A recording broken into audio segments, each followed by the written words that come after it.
No, can you hear me? You're muted. I'm so sorry, everybody. I'm very stupid. Um, Daniel just told me I've been muted this whole time. Uh, this guy says, just let me find out. Yeah, apparently I didn't know I was muted. But oh, Jesus. All Maybe right. change that to say bozo for the show Apparently today. I am a bozo. All right. So let's talk about something very important, right? Let's talk about wizards. Screw what I was going to do. We're going to talk about wizards. They are everywhere these days, right? They're at our schools, they're on our social media, in our churches.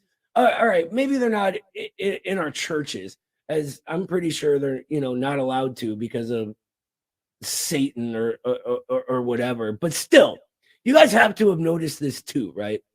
That wizards are seemingly around every corner these days, and they're all like hanging out on street corners, singing doo-wop like a parent's idea of a bad crowd in the 50s, in those big long dresses they wear with the stars and the moons all over them, right? I don't trust them, man. There's something that's just shifty about them. Like something off. You never know what they're hiding under those big floppy hats and long white beards, right? It could be anything. It could be a knife. It could be a magic spell or anything, even another wizard, probably. You guys know what I'm talking about, right? There's just something weird about him. Just ugh. And people wonder why I talk about needing a sword. You gotta have a sword if you want to slay wizards, right? Like that's common knowledge. You don't even need to know anything about Marxism. Anyway, um, Carlos is probably going to be very angry about this grinds my gears. He told me a while ago that the wizard jokes weren't funny, but I can't help it, man. They grind my gears. Look, for real, like for real. It's a problem of the fake left, right? And I know that sounds stupid, but hear me out. They seem to think that just by uttering the right, magic words or wishing hard enough or casting the right magic spells, that they can change reality. And that just ain't how it works, son. It ain't. I'm also very skeptical of mind reading. Have you ever noticed how much wizards always try to read your mind? And I mean, it wouldn't matter much, I guess, if they got their eyes of newts and mushroom brews or whatever it takes to make their spells right, if they got that right. Because they do it very poorly, this sort of is like the area that online wizards live in, right? Uh you'll say something like, I like dogs. And then they'll go into a 10-post thread just ranting about how they can't believe you hate cats. And it's possibly the dumbest thing that I have ever seen. And I see a lot of dumb things, believe me. Everything you say, they try to twist it, right? And turn it into something else, all through a very silly attempt at reading your mind. It's like, brother, I'm right here. You can literally just ask me whatever you want. Like you don't have to go through all this nonsense. And I bet getting eyes of newts is probably difficult, not to mention gross, right? I had one of these wizards earlier today trying to tell me that the fact that my personal heroes are all male is actually because I don't know about female communists. And it actually means I'm also a misogynist. Oh, and in case I didn't mention it yet, you got it. All wizards are wokes. It's part of the initiation, I think. In order to get inducted into the guild or whatever, you need extensive DEI training. That's a fact. But look, I don't think it's unreasonable for a man to have male role models, right? Just as a majority, as a general rule.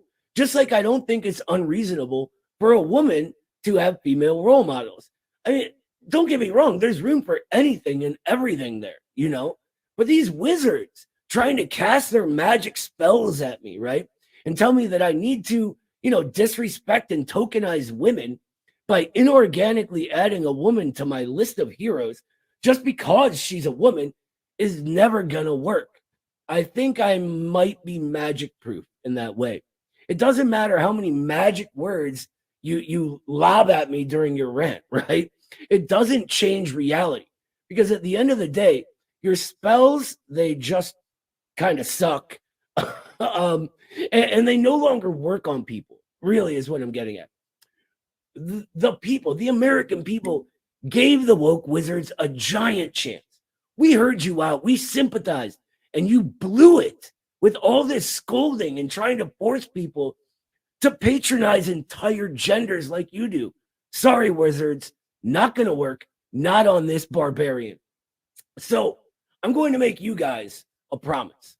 Along with being a 100% bozo-free show, we are going to institute a zero tolerance policy for wizards and magic on Noah's show from now on. You will never have to put up with some shifty dude sitting in the back of the chat with a long white beard telling you that liking pancakes means you're sexist against waffles or whatever the DEI manual says. But I don't know. Am I crazy?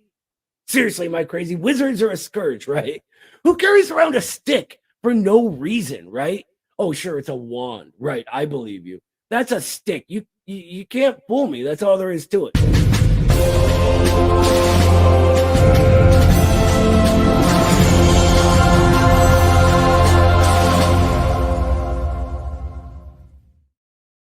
And we're back.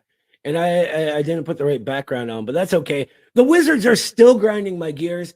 And the fact that, I screwed up the intro without audio, that also grinds my gears. So I don't know. Maybe there is one magic spell I could use in that, get rid of that 3 minutes of quiet at the beginning of the stream.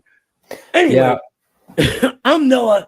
What's up, everybody? It's my show, and this is the guy who actually runs the show, Daniel Gutierrez, our producer. How you doing tonight, Daniel? Yeah, not bad, not bad. It's a new showtime. We're going live at 6 p.m. Eastern Standard Time, so it's a beautiful sunset, happening right now in New York City. Yeah, it's a beautiful day. It's beautiful weather. I got some exercise in right before the show. We had an amazing anti-war event in the city yesterday. So yeah, and just awesome. Busy working on stuff, ACP, just all the time. It's great. It's crazy how many millions of little things there are to do in regards to any project for the party. I have been nonstop moving for months. I think over the last 2 months, I've gotten maybe 3 hours overall just to relax. Everything else has been constant movement. I right before this, I was trying my best to finish up a paper that was due days ago for the journal, and that I'm just so behind on. It's just everything's pouring out at once. But it's Monday, and we always make time for the show because your calls are very important to us. Well, I want to hear about the anti-war rally. I heard there was some drama with some possible wizards. Yeah, there was some annoying leftist wizards apparently that decided to interfere with our first event location. So yeah, we announced the event a few days ago, and pretty quickly the owner of the event space was deluged with I guess annoying phone calls about how we were Nazis and how they, we were not to be trusted and blah blah blah. So they said yeah, we're gonna pass, or we're not gonna. We have some people that are telling us some pretty ridiculous things. So we ended up finding another location and ended up working out just fine. Let me interrupt you real quick, Daniel. Yeah. So basically, what you're saying is that some wizards called in and tried to cast a magic spell to turn us into an anti-war rally put on by the Communist Party into somehow something to do with Nazis. Yeah, there's a lot of really annoying, angry, sort of wizards with way too much time on their hands that apparently can't do anything productive with their magical powers and just decided to waste everybody's time. No kidding. If I had magical powers, I'd be helping put the anti-war rally on. I mean, stopping war. Like, look, we all know that wizards are bloodthirsty monsters, right? They literally drink babies' blood. That's how they survive. But like, I mean, come on. Let's say like one of you, either you or I, accidentally got turned into a wizard somehow, right? I would use my power, like the old saying goes, like for good or for awesome, right? I would say I would use it for awesome, but I don't get it. Like, why would you want to shut down a rally that is against war? What kind of weirdo does that? Well, I've been studying a book that I've come across before through the Midwestern Marx Institute, which is Hans-Jörg Muller's "You and Your Profile," and it's an interesting book that kind of there's an example there about it was related to the Jussie Smollett incident, which was really interesting moment where you actually had people who were like quote unquote progressive who were like upset that Jussie Smollett, I guess, potentially lied about being attacked by white supremacists and you know, sort of anti-gay bigots. And they preferred the reality of him being like attacked by violent, you know, neo-Nazis, I guess, to a reality where they weren't neo-Nazis. And that's just a contradiction that a lot of leftists deal with because their whole identity is based on their opposition to these, like, you know, quote unquote neo-Nazi forces that that we represent because we threaten their identity or their profile as like the real left, I suppose. I think I said something earlier that the left is dead. Long live the left. And I think what it is look, the middle classes are dying and their hold over what activism means is going away, whether they like it or not. Right. And I mean, honestly, we would love to have nothing to do with them. I would be fine, just live and let live. I would be fine if they're actually against war or for the class struggle and the working class, like the actual working class. Let's do some stuff together, even. Right. But because their like sort of position is fading away and like it's becoming clear as the legitimacy of the institutions of the ruling class crumble, that they're kind of one of them, you know, that this outlet of activism for its own sake, you know, how many people can we get to attend a rally that changes nothing, that kind of thing, right? Is being revealed as something of an illusion, right? That at least in the eyes of its participants, but on the level of understanding how the complex of American culture worked in the late 20th century and going into the early 21st, that it was actually part of what propped up the sort of superstructure in our society, that they could, you know, go to a protest, feel like they'd done something, and go home feeling good about themselves, which is a natural human need. We need to feel good about ourselves, and if something's bad, it's good to feel like we've made a difference. But as we, sorry about the ramble, I'll be brief. As we go and continue on and see like things are just getting worse, like there's no way to deny that, right? The ruling class is literally marching us towards nuclear destruction right now, which is insane. They're literally carrying out a genocide right now, which is also insane. So people, like, their illusion of that breaking has to search for some sort of controllable element they can blame it on, right? And if the resurgence of the communist movement, like a real Marxism-Leninism that's, you know, that claims partisanship on behalf of the proletariat, the working class as it exists, as this forms, it becomes sort of a focal point of trying to fill the void that they couldn't. And I can understand that resentment develops out of that. I just genuinely wish that they could put the things they say they care about and believe in before their own egos, right? Because at the end of the day, that's ego. And I'm not saying that to be dismissive, but to genuinely try to understand where it comes from. No, 100%. And it's not like everybody doesn't have like an ego to contend with. I mean, that's like we all Right. have an ego, but I certainly do. Certainly, and I do too. But that's not really what we're talking about. Is we're talking about people who are actually just like are very specifically like refusing to like just look at what they say they believe and actually living up to that. Mm-hmm. And we're also looking at people who are like not willing to just like have an honest case in point. We're looking at people that just aren't open to discussion. Precisely. And we're open to discussion. We're here. We're open to critique. Look, we have a show. You can call in, critique us. That's what it's for. I think it's funny that like no one's actually done that so far.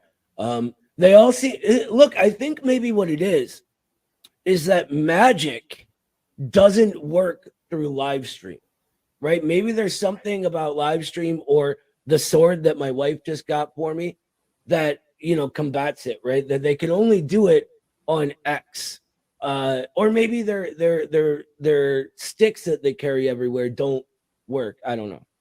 I'm stupid. Don't listen to me, Daniel. Why do you ever listen to me?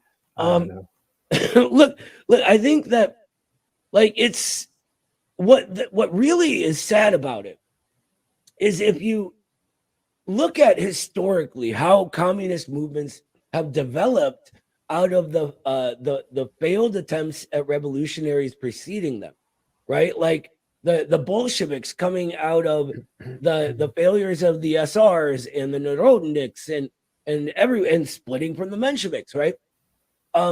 What you see is these people that genuinely want to be revolutionaries ending up on the side of the ruling class. Now, enough left SRs joined the Bolsheviks, right? But look what happened to all the Mensheviks.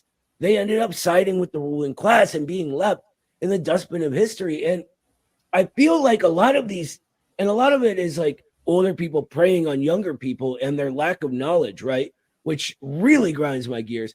But I feel like a lot of these younger people, they're getting radicalized because of the conditions they find themselves in. Their middle class life that they got promised ain't an option. They're reproletarianizing. So if they could actually like somehow find a way to break out of these liberal dogmas that they've all been told are Marxism or communism and simply begin educating themselves, they could join us. They could one day be good communists in the party if that's the route they want to go down, or at least support the class struggle as it sort of concretizes into what it'll become in the 21st century going forward. Yeah, no, 100%. And I think that's one of the big things that's being exposed right now is that, we're calling for unity. We're calling for like a broad class coalition. We're not saying everybody has to be like a hardcore Marxist Leninist, like ACP members are, but we're not going out there picking fights with people. We're not going out there starting stuff, with other parties and stuff. That the other parties and people from different organizations and a lot of people without any organizational affiliation are starting stuff with us, and we're just trying to defend ourselves. And that's pretty much all it is. I think that's like one of those dogmas I was just talking about, is this notion that class struggle happens when you can get everyone to agree with what you say. That ain't how it works. Like the Communist Party now is built on results. We all don't agree on everything. We don't need to, right? We agree on the premises of Marxism, Leninism, and from there it takes creativity, right? And that's what's important. I will also say, though, that the other thing it takes is a strong aversion to magic and a ruthless struggle waged against wizards of all types. And we will talk about that and so much more after this. High Sheriff Hazard is a hard man to be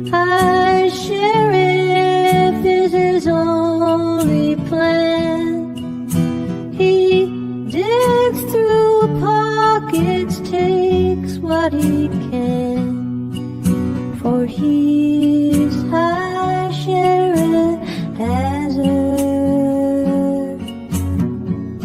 He caught me one evening, and here's what he said: you look like a Russian, you look like a red.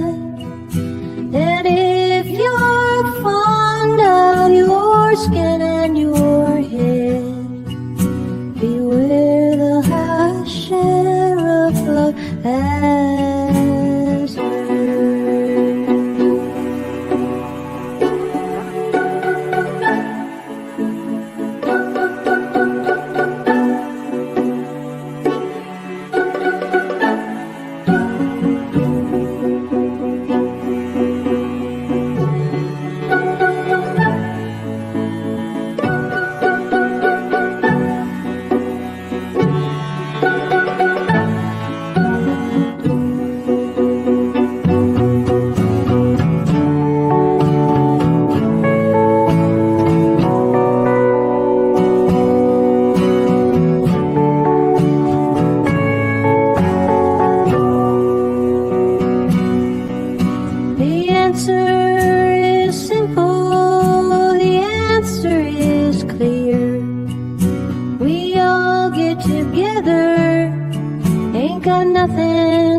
All right, welcome back, everybody.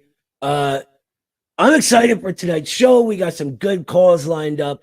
We're gonna get to it in just a minute here, but before that, Jaden, it's a call-in show, dum-dum. If you got something to say, call in and say it. It ain't hard, unless you're afraid, which most wizards are. Just saying. I got my eye on you, Jaden. I got my eye on you.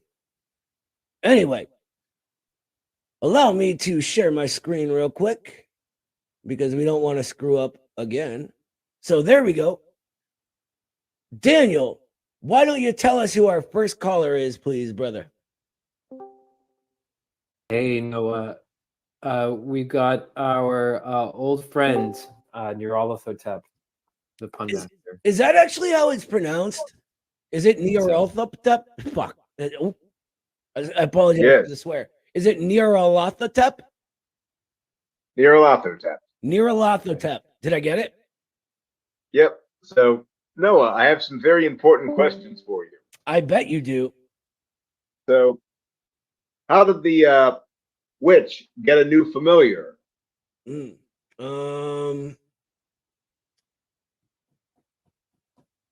I don't know. Orders it through the black catalog. All right. I don't usually I get those. I don't even know if I get that one. All right. But I'm here for it either way. What's up, brother? What do you got for us tonight? Well, the more serious question is, I know that there's some historians of technology like to say that there was 3 prior industrial revolutions. The first one with steam, the second with electricity, and the third one with information age, and the fourth one depends on who you ask: AI, automation, all that jazz. Mm-hmm. But in each case, what were the most important trades and professions? And if prior experience of, say, the proletariat in each era and its transformation was any indication, what lessons might we draw from the past and apply in the present with proletariatization?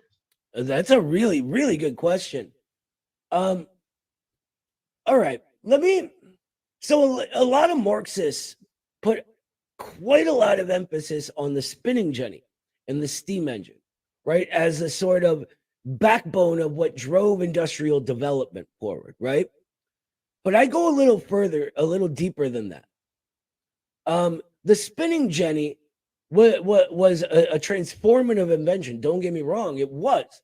But what did that spinning jenny require in order for the British Empire's textile mills, which were like the backbone of international trade of the day, which created global capitalism, right?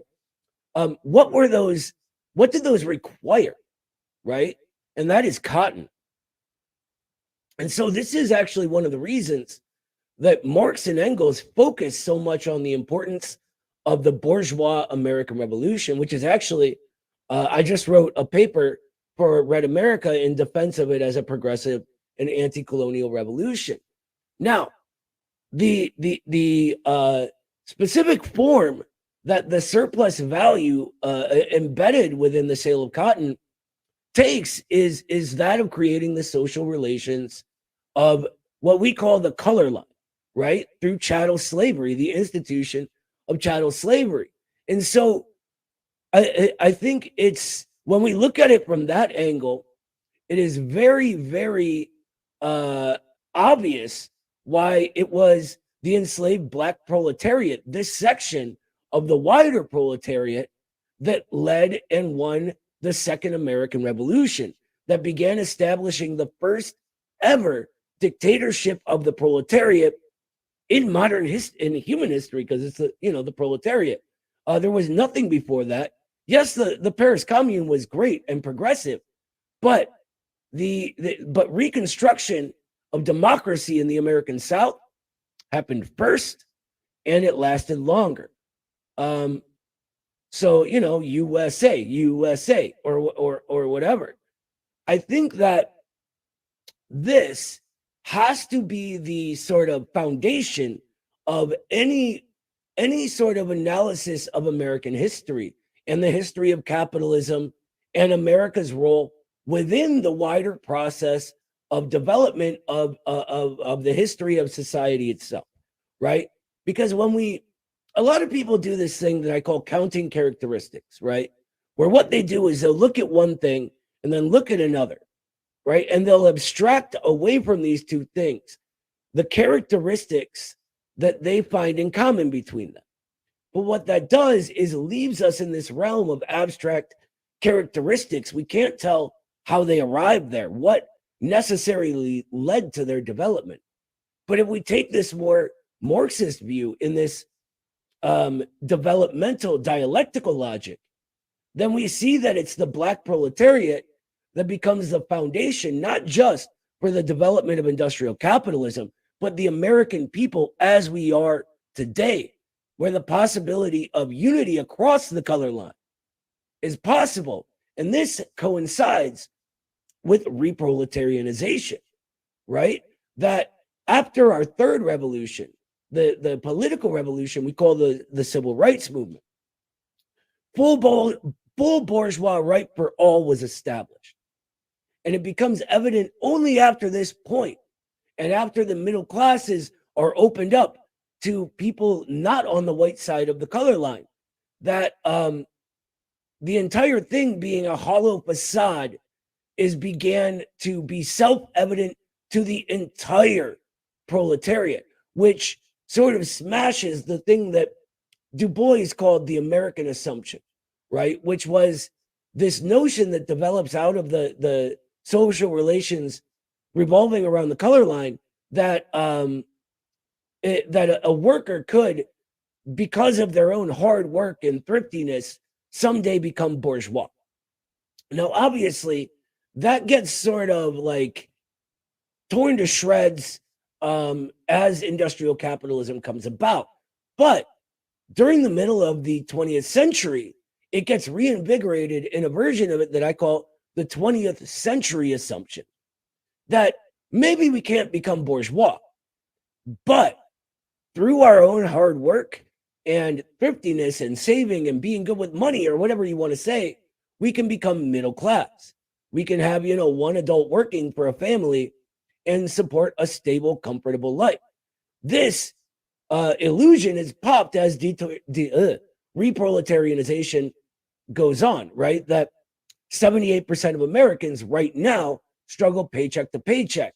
And the vast majority of us, over 90%, have a zero or less than zero net worth. That even the things that we sort of rely on as what we considered property beyond just our ability to sell our labor, well, those got ransomed to us by the actual owners of that property, which is, the financial cartels. We can't live without making them rich. We can't get an education without making them rich. We can't even buy things we need without making them rich. That everything is set up so they have to do nothing and we work for everything. And I think that this is the main lesson that all that prior stuff can teach us for the modern day, that reproletarianization is the impetus for the unity of the American people, if that helps. Well, kind of building on that, what might be some, I guess, publications or writings or notes that might be helpful that we could take to help improve our current status, our current mission, and how to build upon that? Not just say theory or reading lists or stuff like that, but what about things like trade journals or research notes and stuff along those lines? Yeah. Look, I'm not sure which direction you're kind of going with this, but I mean, it's always good to read trade journals of the trade you're in, right? And even guides. I keep one of my favorite books about Finnish carpentry literally on my Marxism bookshelf right behind me. It's right here. Hold on. Right here. The Finnish Carpenter's Manual. Brilliant book. And this publishing company has an entire journal about it. But that's just me, and I'm sort of obsessed with working with my hands. That's what I do. Well, would you say that the Finnish carpenters really nailed it, or are they too hammered? Well, I would say that we're all screwed. But there is some sort of material we can read to get an idea of the data we need in order to understand reproletarianization, even if it comes from sources that we don't agree with. We should never, ever, ever limit ourselves to just Marxist sources. I read libertarians, I read anarchists, I read liberals. I read everything. Right now, I'm groaning my way through Thomas Piketty's Capital in the 21st Century, a book in which he doesn't even understand what capital is. Specifically because it has the data you're talking about, though, right? That there's mounds and mounds of economic data in that book that is really useful for my book on reproletarianization, and I'm citing it pretty heavily. Regarding Siplock, thank you for that. Yes, Cockshott's Piketty against Piketty, absolutely fantastic. And Cockshott's a great friend, writer for the Institute. He also wrote a really good one against the so-called economic calculation problem. That's pretty good. But if we're looking for Marxists, one of the only sort of Marxist economics that focuses on financialization, because so many people sort of focus on, industrial capital and try to force modern financial capitalism to be, like 1894 or something, which it's not. But one of the only ones to do it is Michael Hudson. And his book, Killing the Host, is a really, really, really good basic explanation of how financialization happens, how it functions on an empirical level. I remember reading some of Michael Hudson's works, like about the Bronze Age collapse. So, well, the thing is, the ancient Egyptians actually invented financial fraud because they invented the pyramid scheme. Yeah, they're deep in denial. Oof. I thought I told Danny to limit you to one pun, sir. One pun. Yeah, actually, what's really funny is that the ancient empires did have a financial system, right? And that's one of the ways money begins to develop, right? Because people would, farmers would go to a tavern and they would start a tab because it's not like they had money back then. Yes, and that's where the tradition of the Jubilee comes from, right? Precisely, to balance And the that's what economy. Jesus announced was coming back in his first sermon, correct? 100%. Jesus was a radical revolutionary against the financial class. He was, which, Otherwise, it would be too taxing. all right, that's enough from you, sir. Get out of here. Too much Roman charges. Thank you so much for your call, brother. It's always great talking to you. But this is actually really important to understand if we really want to develop a comprehensive view of how our system functions. Is what is money, right? Where does it come from? And how has it changed from when it became what it was, which was, as Marx describes, the universal equivalent that can function to let us exchange commodities? And how has it changed from that into what we have now, which is money that's no longer even a commodity, right? Our money now is debt. It's based in debt and politics. It's a marker on value that hasn't even been created yet. And in a society where we don't really create much value anymore and everything's been financialized, that's a goddamn disaster is what it is. Anyway, let's keep moving along. Who do we have next, Daniel? Hey, so we've got Default, TMC. Default has some sort of foundational questions about Marxism that they'd like to discuss. Perfect. Let's go for it. What's up, Default? Good to talk to you again. Yo, no, I know. Good to talk to you too. So I want to get clarification on what idealism and materialism mean for Marx and Engels, because I think there is a lot of confusion on this issue among so-called Marxists, self-styled Marxists. Mm-hmm. Yes, there is. And a lot of it comes from oversimplifications and sort of forms of like vulgar subjective idealism, right? Which is basically the notion that you're a wizard, right? That your thoughts create reality, and that's all there is to it. But the distinction's a lot more subtle when we begin getting into philosophy and what the idealist schools actually say, especially in their most coherent forms, like in Hegel, right? So the notion, the difference between materialism and idealism is an argument between what is primary, the realm within our mind of an idea, of the thought that I'm cognizing and then putting into words right now, and the material world outside of that, right? So Engels talks about, which is primary, the material or the ideal. The subjective idealists, and Lenin goes into this and goes all the way back to the best of them, like Bishop Berkeley, right? That believe that, a little bit like the Kantian thing in itself, because there is that disconnect between what is in our mind and the world outside, that the thought must therefore happen first, and then look at what is out there and create a reflection that is always in some way not that pure thing in the real world, right?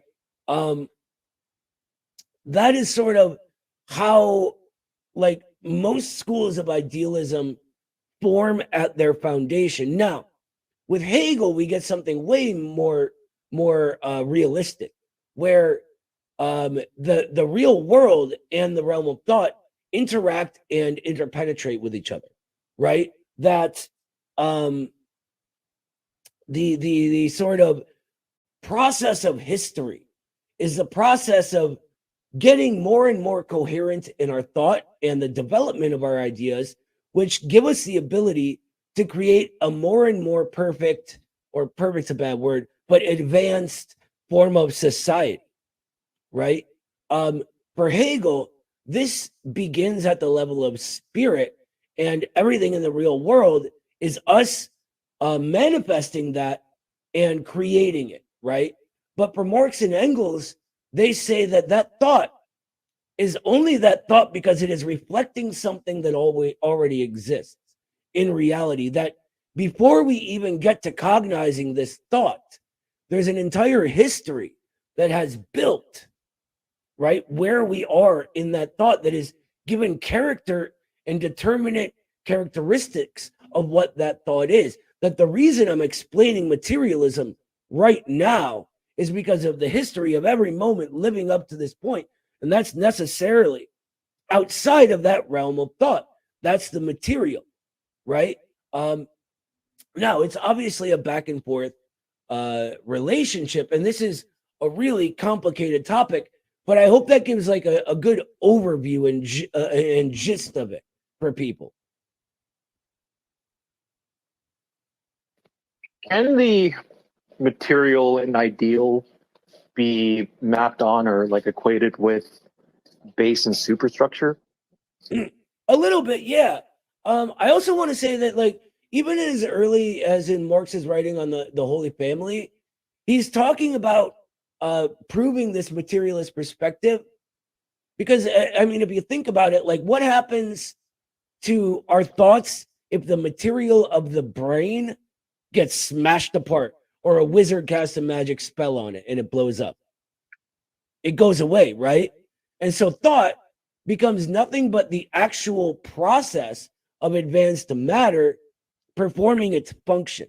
So it's already part of the material, and our thoughts themselves are within that material world. Now, in regards to the base and superstructure, yeah, that's sort of like what's the world around us, and like the way society is reproduced forms the sort of things that like get that are outcomes of this. So the way we have laws, for example, and the way our politicians work are all products of, the way society itself is reproduced based on what used to be generalized commodity production, right? But is now full financialization. That's why we get, like people becoming brands these days rather than just what it used to be in the era of commodity production. That's how we get to hyper individualism and all these like, wokest ideological traits, because of that advance and that development into a new higher stage of social reproduction. And so that sort of, I know I'm rambling and I apologize, but what I'm trying to get at here is that the base and superstructure are always in motion and they interpenetrate within themselves. The way the superstructure works also affects the way the base looks going forward. That's what I was trying to get at. So yeah, I hope that helps. And do you think like the notions and like psychoanalysis of the unconscious or like subconscious, would they be considered as part of the ideal realm, or could we even say that within our individual subjectivity there is the let's say intrusion of the material? I think at the end of the day, the ideal realm is already part of the material. But I don't know a lot about psychoanalysis, so like I couldn't give you like a Lacanian view. I think maybe Haas would be a better guy to answer that question. But like from the school of creative Marxism, which is where my foundation is, Ilyenkov specifically was talking about how modern science in the 70s was already revealing that it's actually the material affecting even our subconscious, right? And characterizing that in how neuroscience works. And these days, even further, right? So there have been DNA experts, right, who have been telling us lately that the way we're taught DNA functions is wrong, like that it writes who we are, right? This is true that it does write who we are, but it's a dialectical relationship where effect becomes cause going forward. So as this is writing who we are and characterizing the way we view things. We are, through our actions, writing our DNA and changing. Yeah, this is very true. Yeah, this is like epigenetics, and this is about Lysenko was gene right, expression. basically. Right? Yes. Yeah, like the idea that DNA is some sort of something akin to programming code, right? Where you just like you just press start and then everything is automatic, right? Like this is this is a totally this is a very misleading view of DNA, because there's essentially no, in programming code and computer code you have conditional statements, if then statements, right? Yep. But there's nothing like that in DNA. And DNA is much more like a recipe book or a template that a chef would refer to when the chef chooses to make a particular recipe. But the choice that the chef makes is not in the recipe book; it's in the chef. And the chef, in this analogy, the chef would be like the cell itself. So, like DNA, like entire sections of DNA that code for protein can be switched on and off by the cell. 100%. So the cell so the cell can decide, okay, I don't want these kinds of proteins, so I'm just going to switch off this part of the DNA that codes for this kind of protein, but I want more of this other kind of protein, so I'll switch on the relevant section of the DNA. Mm-hmm. Not only that, entire new pathways can be created, right? So let's say there's no history of addiction or alcoholism or whatever in my family. If I take it upon myself to become a drug addict, that writes it into my DNA, and I can pass it down to my kids, right? That, like, it's an ongoing relationship, a spiral. And it's funny because way back in the day, Lysenko was talking about this, right? That the dialectic is within nature already and applies to everything. And Western Cold War propaganda was so thick and so intent on politically repressing the working class that it sort of never looked into this and just sort of dismissed it.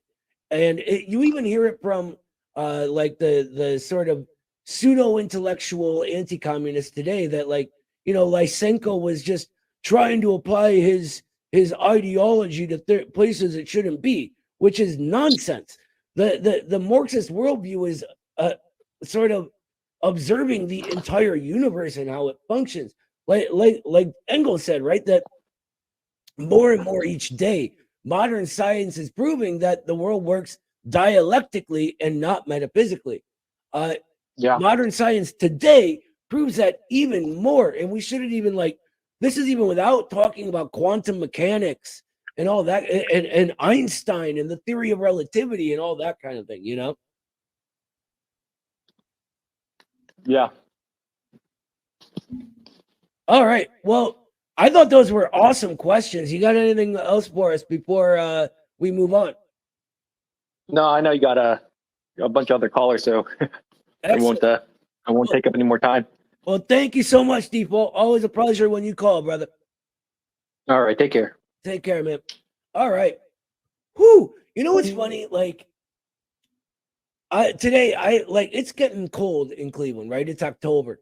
I turned on my AC today to make sure it wasn't too hot in my office during the stream, and I swear to God, it has to be broken.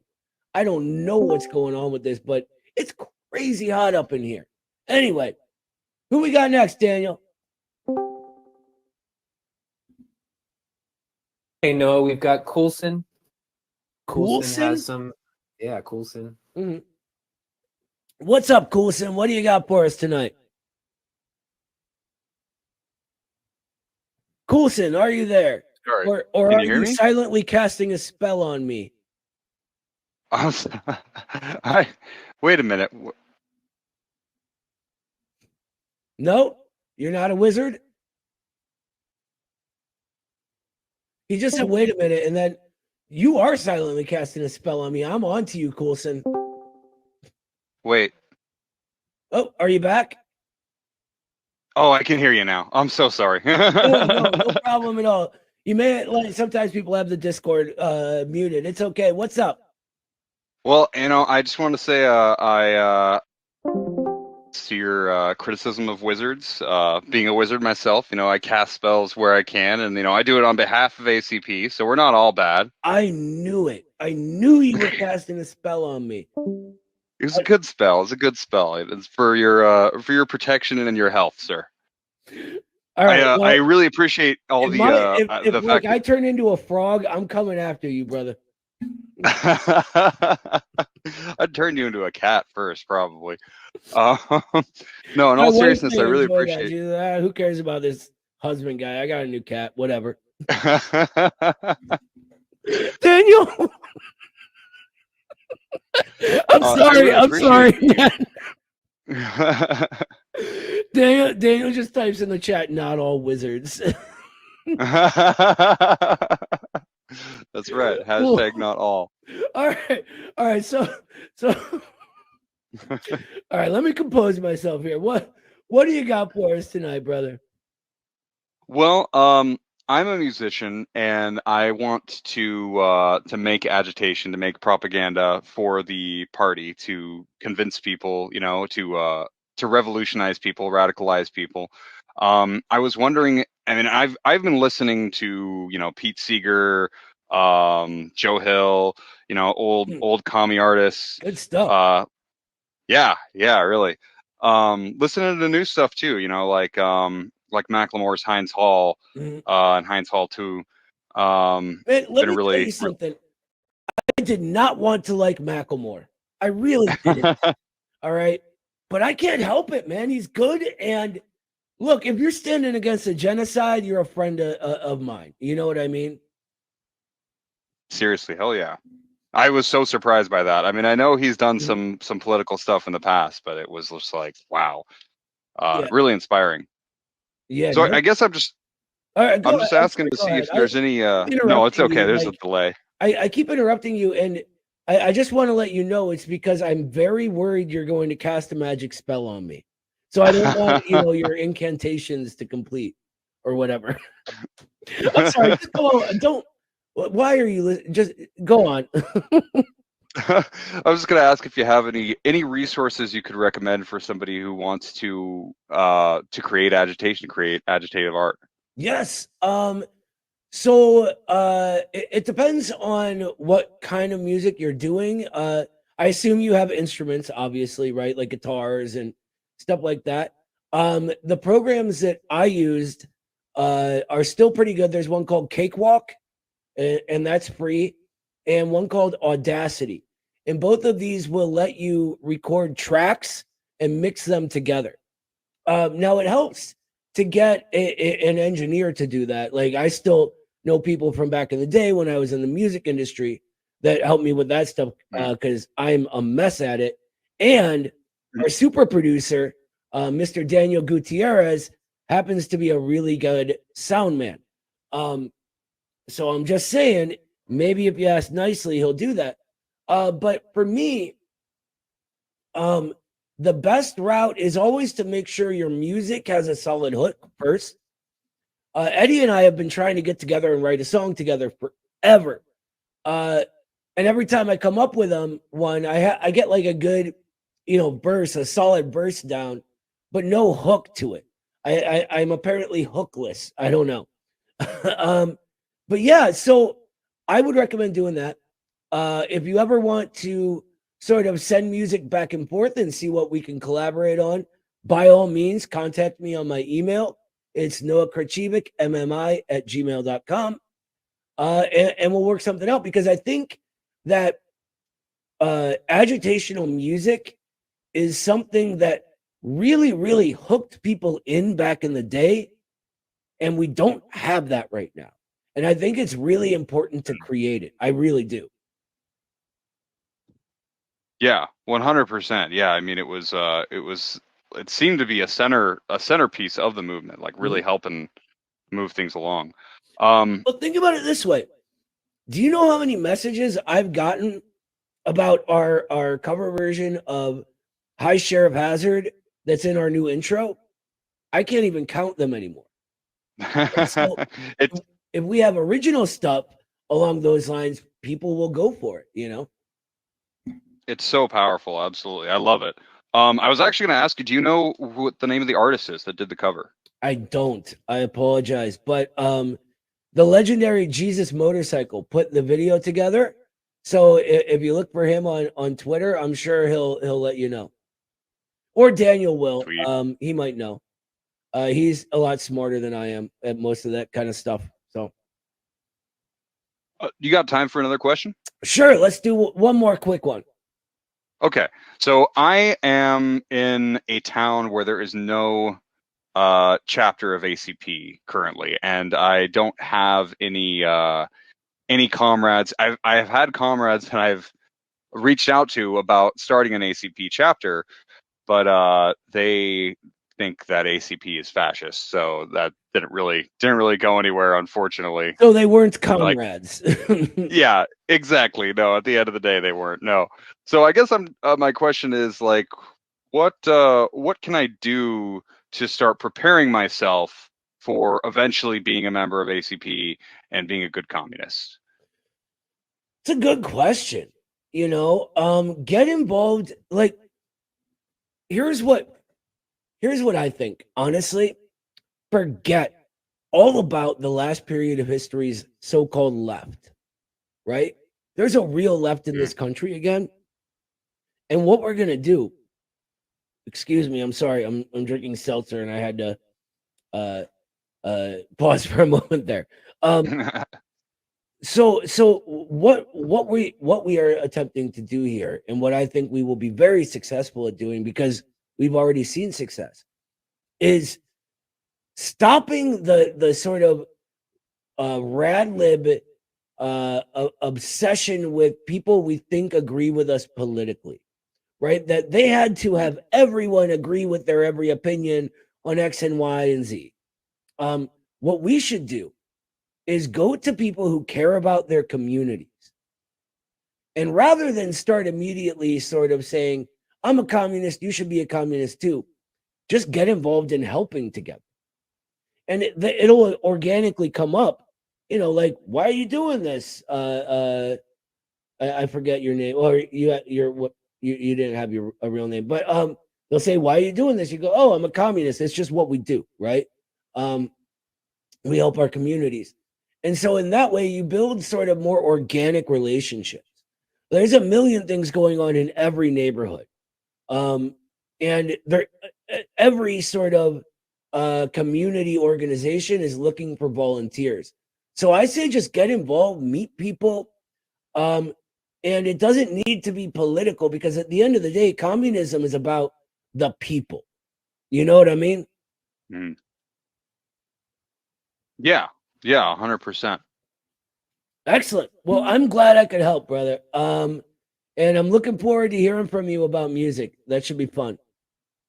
All right, sounds good, man. I'll talk to you in the future. Thanks again for doing this. It's awesome you have people call in, man. It makes it so much more personable. Thank you. I'm glad you enjoy it. Look, everybody, I think that too often we sort of assume that the people watching aren't a vital part of this thing we're doing. And that ain't true. The Midwestern Marx Institute ain't just me. It ain't just Carlos and Eddie and Danny and everybody. It ain't just Daniel. It's all of you guys. For real, we depend on your help. We depend on your participation, right? We consider you a vital part of our institution, right? Every time you click like on a stream, that matters. Every time you share it, that matters. All of your super chats matter. And speaking of super chats, we got a couple earlier. I don't want to forget them. So let's go to him right now. Stolen's Mustache, thank you so much for the $5, brother. Says he has an idea pitch for the ACP. Free and affordable snow removal in rural areas, especially for Midwestern and Canada chapters.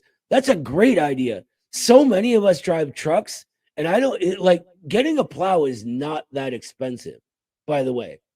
I'm just saying, if you're in a Midwestern or a rural area, especially in Canada or like in the northern Midwest, maybe look into it. Good idea. Thank you, Stalin's mustache. He's always got great stuff to say. And our boy, Battle Cossack. Thank you for the 200 Argentinian dollars.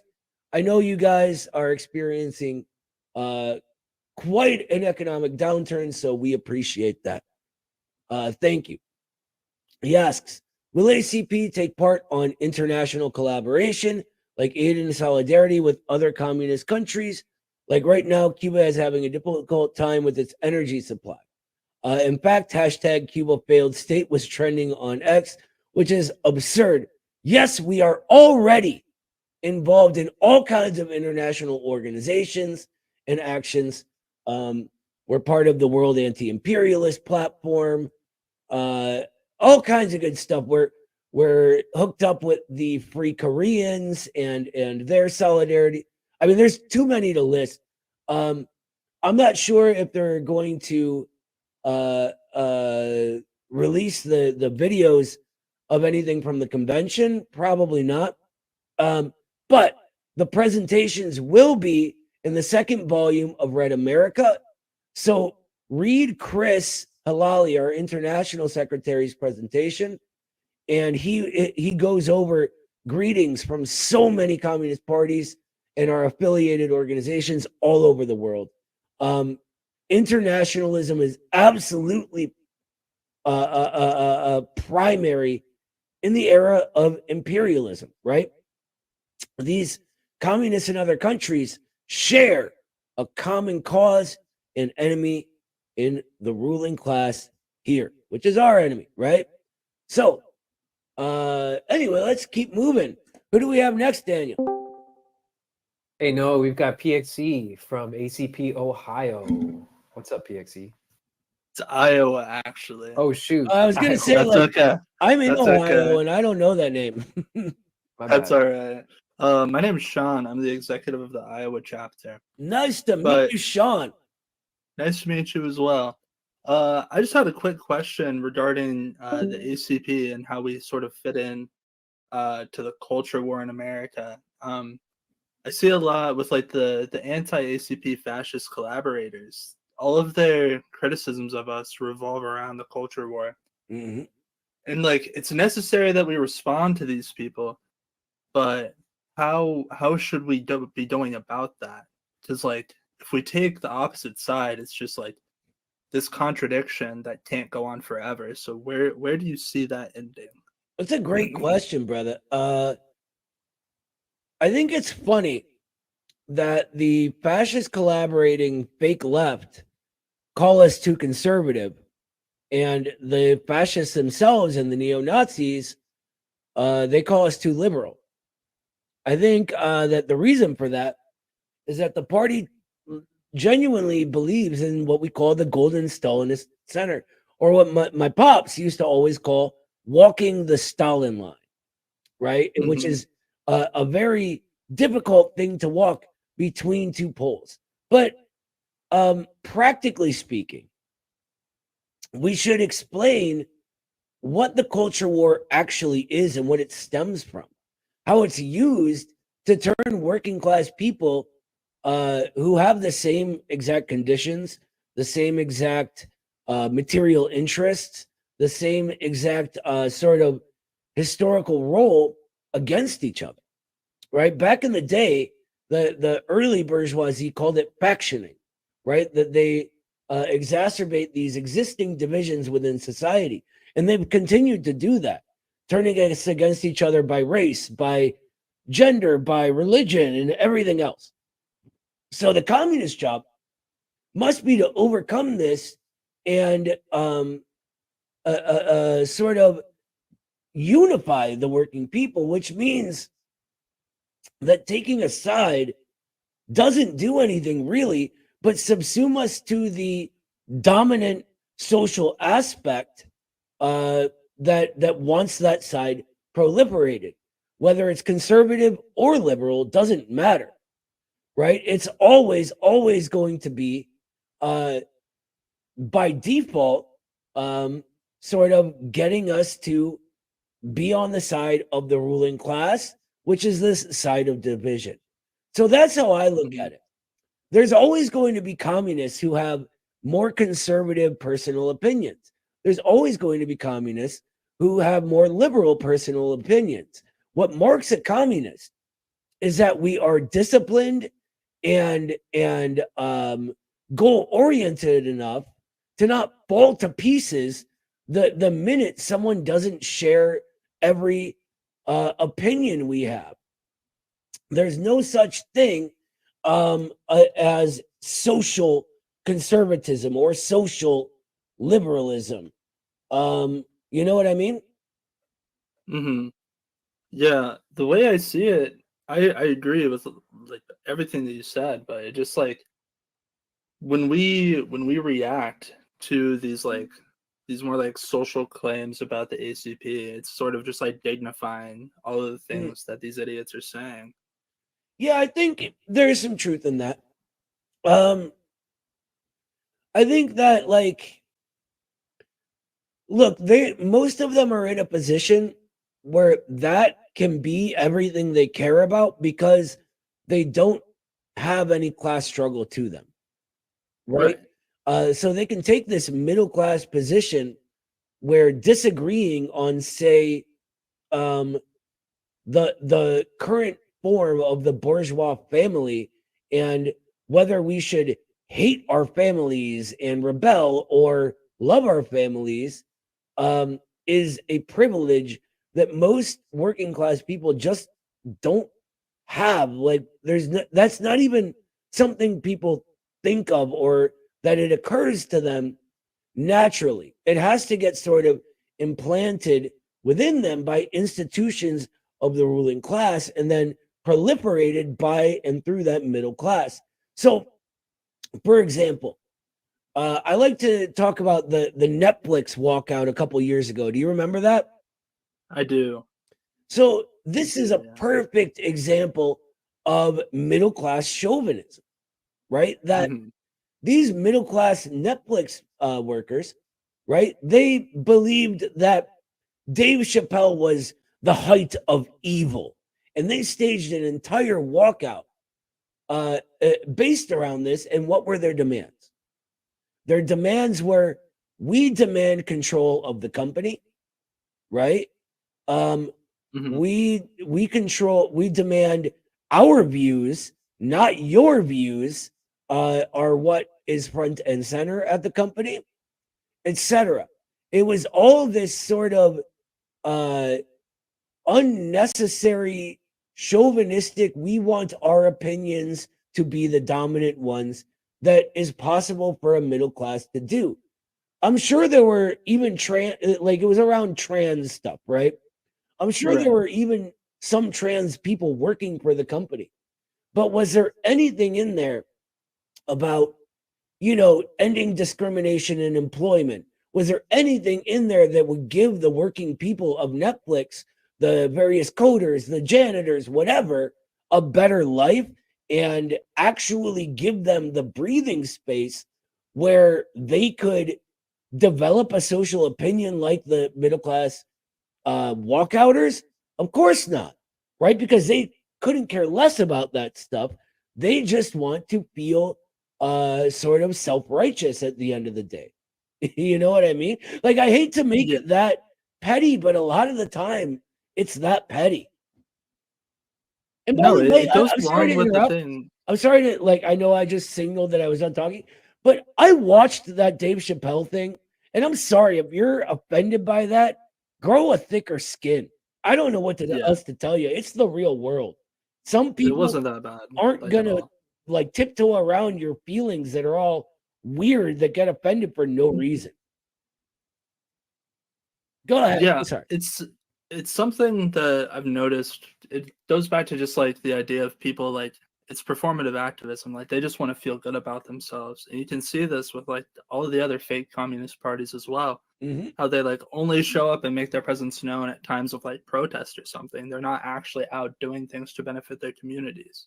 Precisely. And even when they do, think about the drag shows to try to raise money for Palestinian relief, right? Yeah. This to me is the height of egotism. These people are suffering from a goddamn genocide, and they make it about them and their drag queens or whatever they want to do. Look, if you want to be a drag queen, be my guest, right? But you're insulting the people that you claim you care about. If you know anything about their culture, they ain't really for that kind of thing. And even if they weren't like insulted by that kind of thing, you're still making it about you, right? Mm-hmm. And that's just the sort of way these middle class, like this atmosphere is very common in their organizations. And again, it's why we say, you know, like the quote unquote left is dead, but long live the left, because there's a left now. And this kind of thing is being revealed as silly. Yeah, it's very interesting. It is. I wish I had more time. We got a couple more calls to get through, though. Do you have anything else for us before we go? One last thing about the snow plows. I know that snow plowing is taken care of by like city and local governments, so just make sure you check into that before you try to do anything yourself. Yes, it can depending be. on like where you are. The city streets never ever plow something like that. What I thought it was like talking about driveways, right? Yeah. That's what I was saying. Excellent point to add. Thank you for that, Sean. Of course, good to talk to you. Yeah, you too. Great to meet you, and wish you all the best over there in Iowa, brother. Thank you. You too. Have a great rest of your night. Thanks. All right. Look, I mean, it's what I complain about all the time, right? The middle class, the fake left, all of that. You guys have heard me yapping on and on about it forever now. I want to get to one more super chat before we get to the next call, which is from Battle Cossack with another 50. Thank you so much. That's awesome, by the way, brother. He asked if I've seen the show For All Mankind, the Apple TV show where the Soviet Union rematches the moon first. I think you're talking about the sort of space race show. I haven't seen it personally, but I think my wife saw it and liked it. Regarding Soviet shows, one of my favorites to deal with the Soviet Union was The Americans. Do you guys remember that one? It was a spy show, right? And it was based on a real intelligence program that that the Soviet Union had under the organization they called Directorate S, right?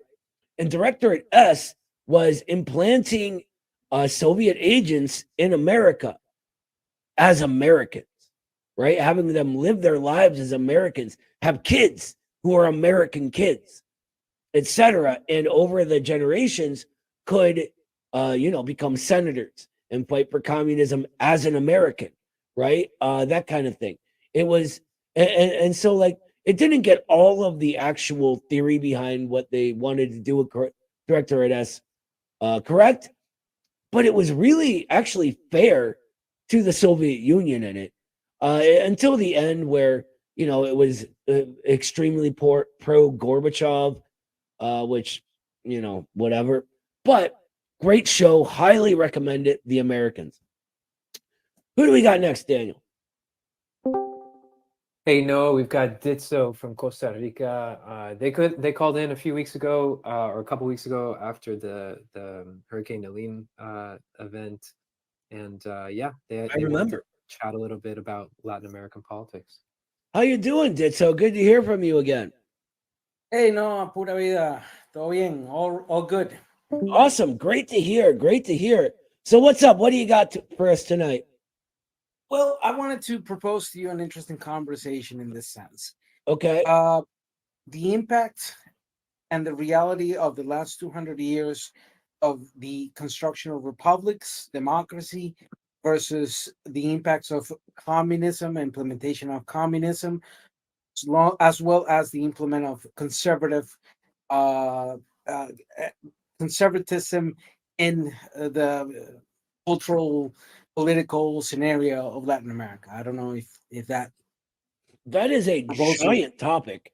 Oh yeah, but I'm an expert on. Okay, let's maybe not like let's not make it too expansive, because we're rounding our on our time limit soon, but Mhm. So yeah, go ahead. yeah, What let me give do you have a a quick question, or perspective. what are you in this thinking? case. Yeah, one, I'm uh I'm I'm born in Costa Rica. From the age of 0 up to the age of 16, I had lived in 6 different countries, including United States, Venezuela, Colombia, Costa Rica, um, Ecuador. So my experience in that sense was very near. I was born in 81, so the 90s was that period of political formation. Mm. Um, I was also born in 81, by the way. Welcome to being old so with me. 43, huh? Yep, 43 yep. turnabout. Huh? So, to make it very simple, I've lived through several of the political upheavals that were happening during that period that gave me a lot of the political formation that I have Mhm. and the work that I do. So, in a very concise way, I am an ample critic against Hugo Chavez as a Venezuelan and living through what happened in Venezuela, particularly 92 with the I was there in Caracas when Chavez attempted his coup against Carlos Andres Perez. I lived through that.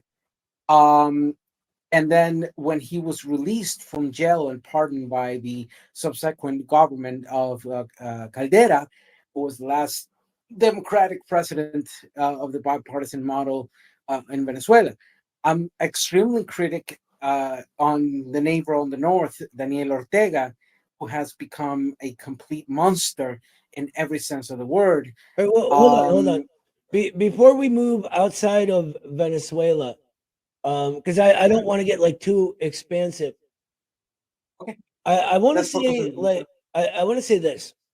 One, I'm not the expert on Venezuela or South or Latin America within the institute. That would be Eddie and Danny, respectively. However, I will say this: that I think it is evident within the numbers that life has gotten better within Venezuela since the revolution, and B, that people overwhelmingly like it. I mean, ACP members were invited as election overseers at the last election that Maduro won, and experience this for themselves. I think it's often sort of we get these very personalized views as we grow up. Like I grew up in the ghetto, right, in America, on the east side of Cleveland. And my parents blamed everything on capitalism, as you know they would. But so like I got this very like narrow view growing up, and I saw what I saw, and it would have been easy for me to sort of take a very ultra left route. But I tried to like look around and look at sort of what others were saying, what others were thinking, and the actual stats. And this is what led me to my study of the death of the middle class, actually, like what happened, right? And so I think we have to take into account that bigger view than a personal experience.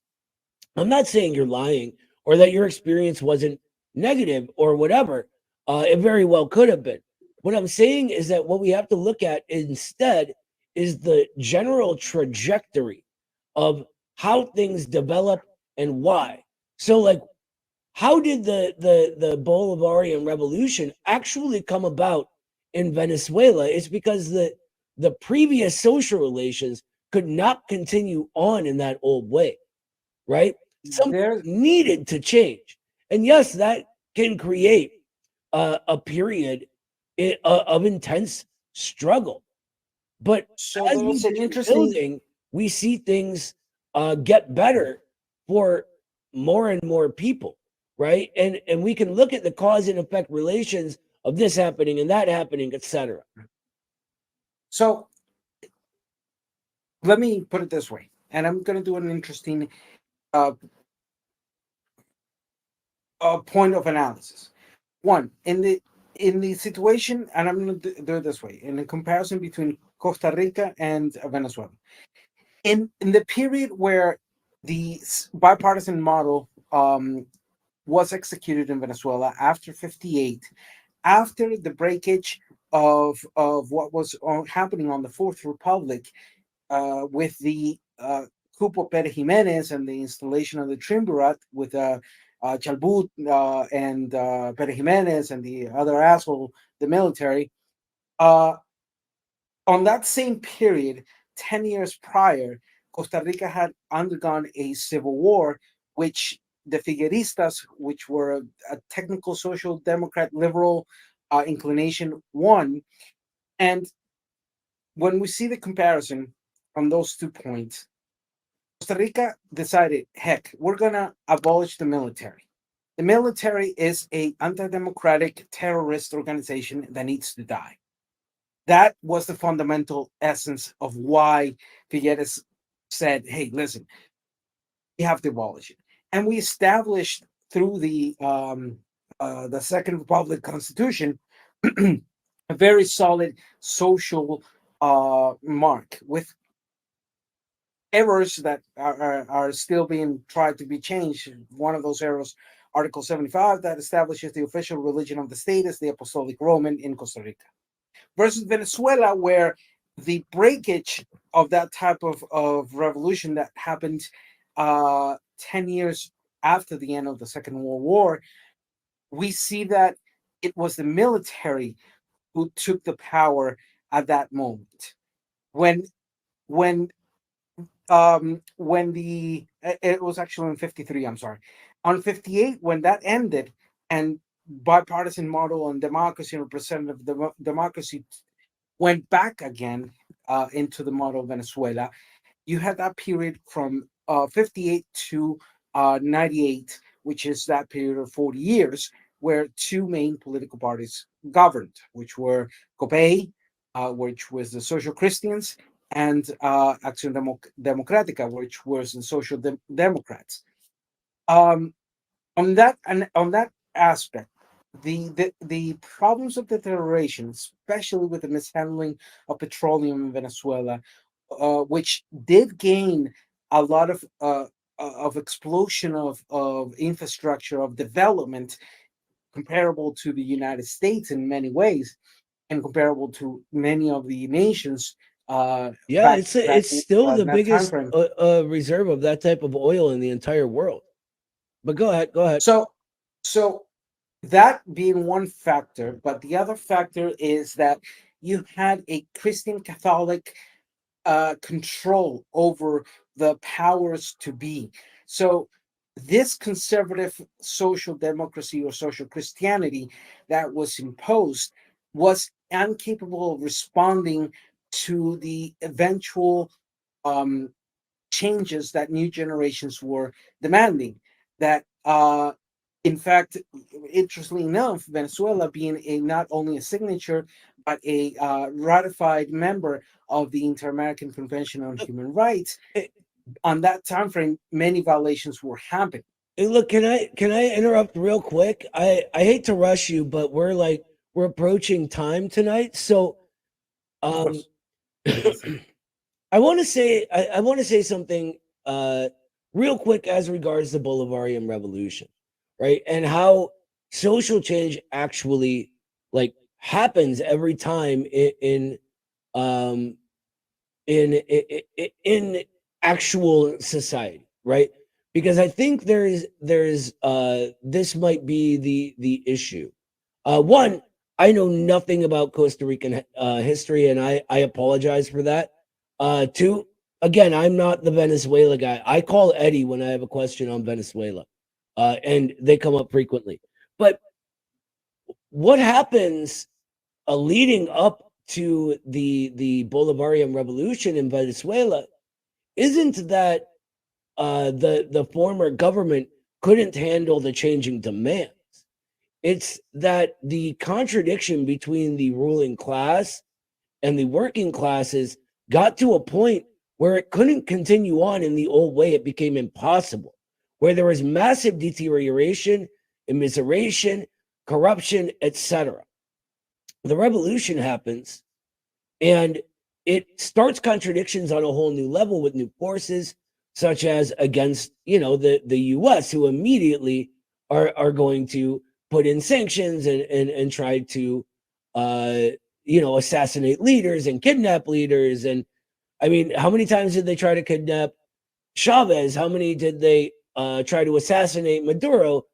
I think it's at like hundreds on the assassinations on Maduro, and he's still alive and kicking. I think that it is massively important for the development of any developing nation to have sovereignty. And this is what Venezuela established. You have to start at a baseline from somewhere, right? You can't be under the thumb of the IMF and the World Bank, or you end up literally giving your money to the Federal Reserve like Milei did in Argentina. You end up selling your country to these giant financial cartels. And what Venezuela has been able to do, while under all of these guns from the biggest imperialist power in the entire world, is miraculous, because the standard of living has improved, right? And they've been forcing themselves onto the world stage. They're now look at the. If I may interrupt you there for a second. Yeah, go ahead. I know you're short on time. I really want to voice this, and perhaps in the future we can have a more in-depth conversation. I myself, as a political operator, as a political activist in Latin America, 14 years ago, I started a movement of legalizing medicinal or cannabis and drug policy reform here, with influences throughout many countries in Latin America, alongside many groups that are doing the same things. Mm-hmm. Here, I was told, you're wasting your time. We're not going to get weed legalized, etc. I did my work, and we got cannabis legalized 3 years ago. Medicinal. And that was just initial part of the project of drug policy reform of a grander scale, where the intention is we have to end the war on drugs as a imperialist United States, Russian, Chinese, European control for the past 60 years through the United Nations. That whole sense of the drug war has been a continuous imposition that has aggravated the problems that are internally in each of our countries in Latin America, Asia, Africa, aka what is badly called. So look, I'm sorry to interrupt again. I couldn't agree more on the necessity of ending the so-called war on drugs. It also includes, by the way, the American ruling class propping up drug cartels. Let's not forget about that. That's the primary point. I mean, look what they did to Nicaragua, right? You were talking about Ortega as anything but a hero. I don't see it when the U.S. was propping up the Contras, right? And using them to reinforce drug dealers in the rest of Latin America and send cocaine that gets turned into crack, into American neighborhoods, fighting against working class people on all sides, right? And setting up these drug cartels. So on this, we are in 100% agreement. We could maybe quibble about the uses of medical marijuana, but I'm super open to that.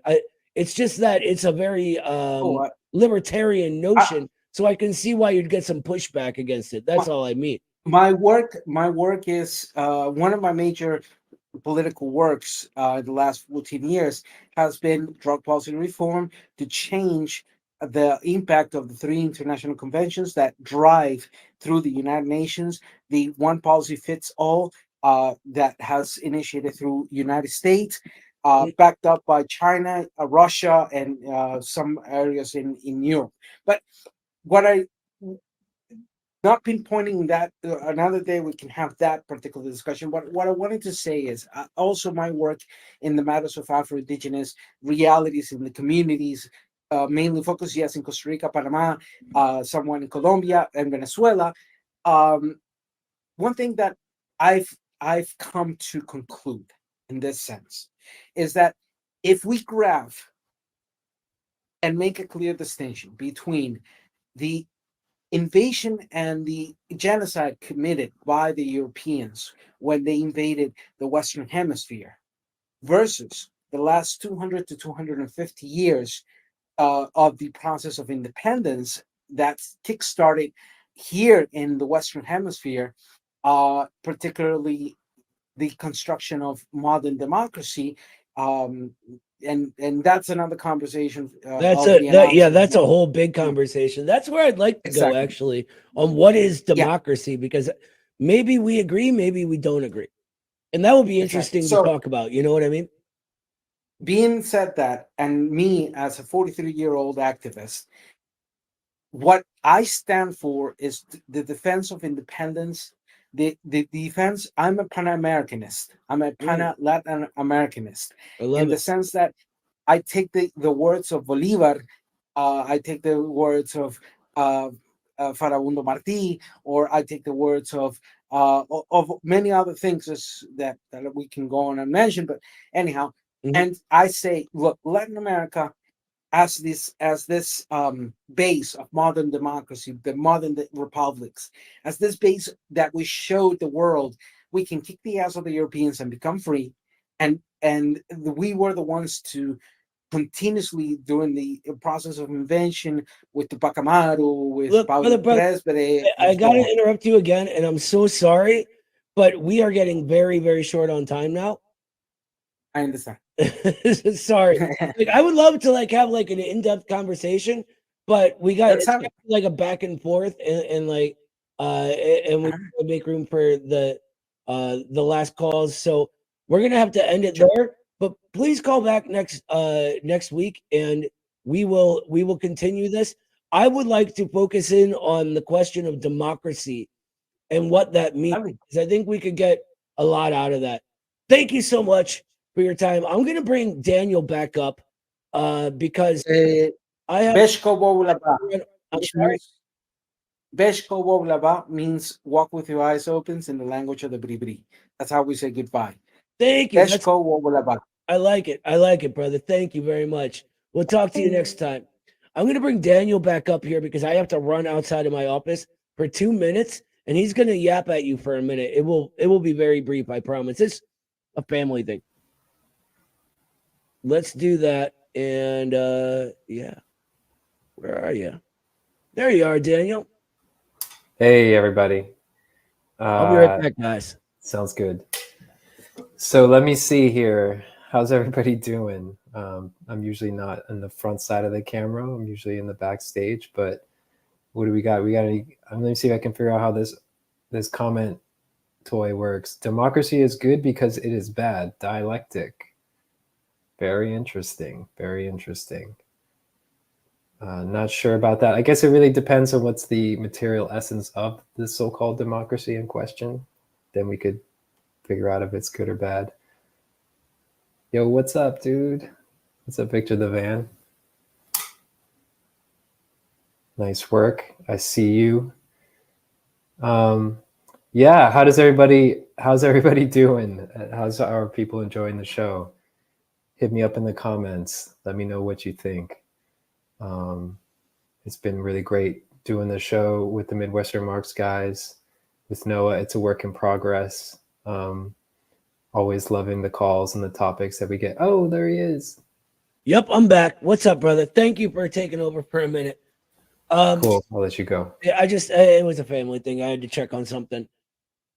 All right, let's get back to it, guys. Thank you, Daniel. All right. So, before the next call, what was I going to do?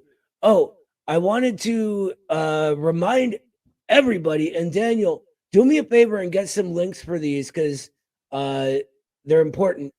2 things. 1, Carlos has an awesome new class that signups are open for right now. And if I remember correctly, the seats are going quick. So please, please, please, if you want to get in there soon. He's one of the best teachers I've ever seen in my life. You won't regret it. Daniel will give you a link to that in the YouTube chat or whatever. The other one, The Journal of American Socialist Studies 3 is finally out. So Daniel will get you guys a link to that as well.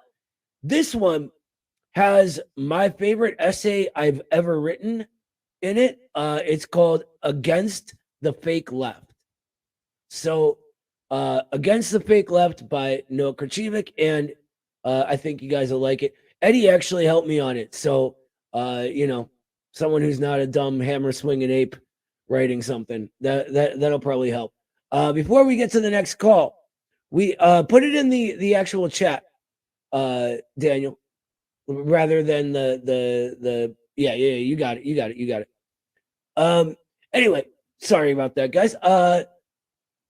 Before we get to our next call, we got a few more super chats to go through.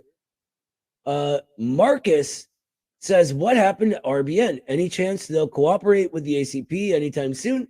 Or is the door just shut? Nothing happened with RBN. We still love RBN. They still are fans of us. They do their thing. We do ours, right? Nick's a great guy. JB's great. Savvy's great. We love those guys. There was some drama back in the day, but the guy who started it is gone, and it was like a whole thing that it wasn't us. It was like we were one part of a larger problem for RBN. They do great work, and we love everything about them. Thank you so much for the Midwestern Marx membership, Michel Vincent Corbiot. If I'm pronouncing that correctly, I am not obviously French, but someone scoop that up because it'll go quick. All right, back to it. Who do we have next, Daniel? Probably our last one, huh? Yeah, we got Michael Lionheart. Michael just I think he came across us on Twitter. Doesn't know too much about the Institute, but just wanted to get a general take on the upcoming election. Perfect. What's up, Michael? How you doing tonight? Hey, Noah, how's it going, buddy? I'm decent. It's getting late because I'm an old man, but what are you gonna do? Happens to the best of us, man. It happens to the best of us. So what's are up? you are you for Kamala or Trump? Neither. I am for neither. I like that. I am for boycotting this election. And I am for boycotting this election as a specific political program. Okay. I think, look, Kamala Harris is evil incarnate. I mean, there ain't no other way to put it, right? Trump had some potential at the beginning. He had some great rhetoric. He was talking about draining the swamp and bringing production back. But he was either unwilling or unable to do that. So yeah, in my eyes, that's a dead end. And the lesson we should be learning from that is not to put our faith in these politicians who come from the elites. I mean, look, Trump may talk in a way that makes what's it called? Working class people kind of like him, but he ain't working class, right? The guy's a billionaire. He's funny, but is he really in this for us? It seems like even if we could say he was, it wouldn't matter because he's not able to get much accomplished. You know what? I agree with what you're saying. In the beginning, Trump did seem like he was, was really America first. Would you consider yourself America first? Are you, No. I think that the slogan America first is odd to me, right? Because what it means is let's stop giving all this money to other people. Let's care about America. But the reason that we give this money to other people is because there are people in America who make money off of it. They don't just give out free cash like that. That don't happen. What they do is they give credit, right? And they debt trap people, and they got a fish on the line for the rest of until they bankrupt that fish, right? IMF loans and World Bank, like political ramifications and all that. So I think that what we should do is, yes, take care of America, but that means that we must, as Americans, turn our sights on the people who are doing that, which is our own ruling class, right? It's the financial cartels, and not even just them, but the insurance conglomerates, the military industrial complex, from Bezos to Gates and the Silicon Valley cartels. All of this interacts and affects each other, right? And these are the real enemies of the American people. So you don't think it's the Jews? No.